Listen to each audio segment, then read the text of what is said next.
Audio Jungle.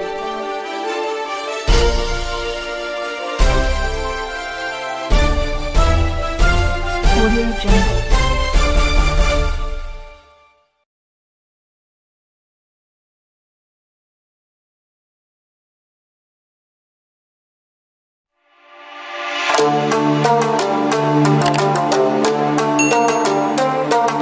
Arema bisa kalah WO karena Aremania. Arema bisa kalah WO karena Aremania yang hadir di area stadion saat menjalani laga kandang. General Manager Arema Rudi Widodo memulai mensosialisasikan aturan anyar lanjutan Liga 1 2020 tersebut. Aturan tambahan itu dibahas dalam pertemuan manajer-manajer klub Liga 1 2020 Senin 21 September 2020 lalu. Dalam pertemuan yang digelar di Bandung itu, 18 manajer klub menyepakati aturan untuk supporter tersebut. Aturan ini semata-mata dibuat demi upaya turut mencegah timbulnya kerumunan supporter di area stadion. Kerumunan itu dikhawatirkan bakal meningkatkan risiko penyebaran virus corona atau COVID-19 yang berakibat munculnya klaster supporter sepak bola. Teman-teman manajer terutama tim-tim yang memiliki basis supporter besar menyepakati regulasi kehadiran supporter di area pertandingan itu. Tujuannya sebagai sebuah punishment yang agak ekstrim untuk klub, kata Rudi. Rudi Widodo menjelaskan, hukuman diberikan pada klub yang tak bisa mencegah supporternya hadir di area stadion ketika sedang menggelar laga kandang dalam lanjutan Liga 1 2020. Menurutnya, klub akan langsung dinyatakan kalah WO sebagai hukuman. Klub bersangkutan bakal dianggap kalah sekalipun pada pertandingan tersebut mampu memenanginya. Berapapun skor pertandingannya, klub tersebut akan dianggap kalah dengan skor 3-0. Aturan ini disepakati sebagai bentuk penegakan regulasi bahwa musim ini kompetisi dihelat tanpa penonton. Klub-klub harus menjadi brand ambasador upaya penanggulangan COVID-19. Karenanya, kita harus membuat regulasi ini benar-benar dilaksanakan, imbuhnya.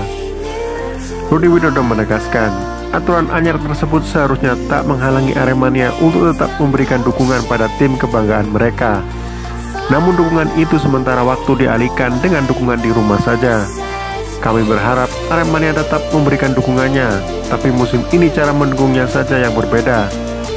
Mereka bisa melakukannya dari rumah, boleh saja mengadakan nobar atau nonton bareng, tapi harus dengan protokol kesehatan yang ketat dan lokasinya jauh dari stadion, tandasnya.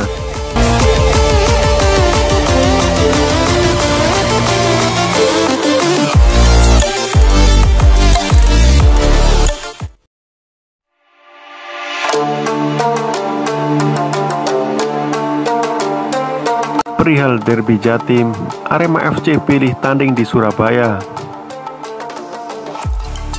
Arema FC lebih memilih bertanding di Surabaya daripada di tempat lain perihal derby Jawa Timur melawan Persebaya pada lanjutan pekan kelima kompetisi Liga 1, Jumat 9 September 2020 mendatang. Super Big Match itu memang langsung terjadi pada 2 pekan pertama lanjutan kompetisi. Untuk jadwal awal, tim Singoedan akan menjalani laga tandang terlebih dahulu sebelum menggelar laga kandang pada paruh kedua Liga 1. Persoalan lalu datang ketika Persebaya masih sibuk dengan venue.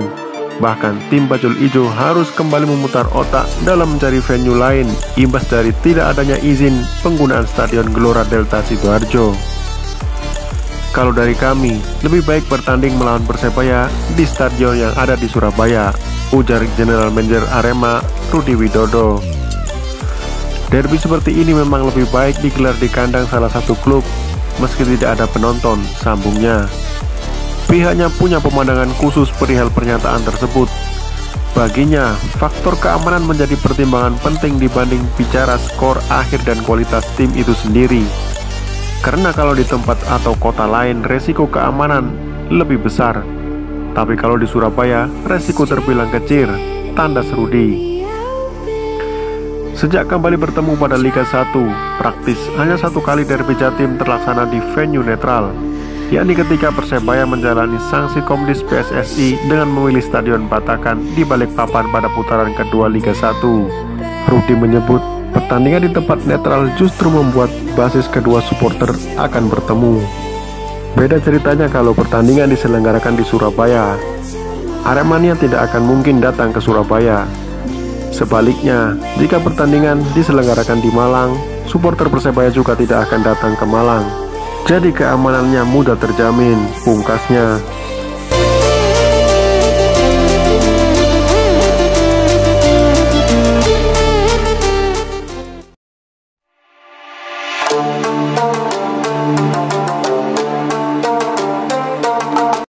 Arema FC ingin beli 3 pemain asing baru.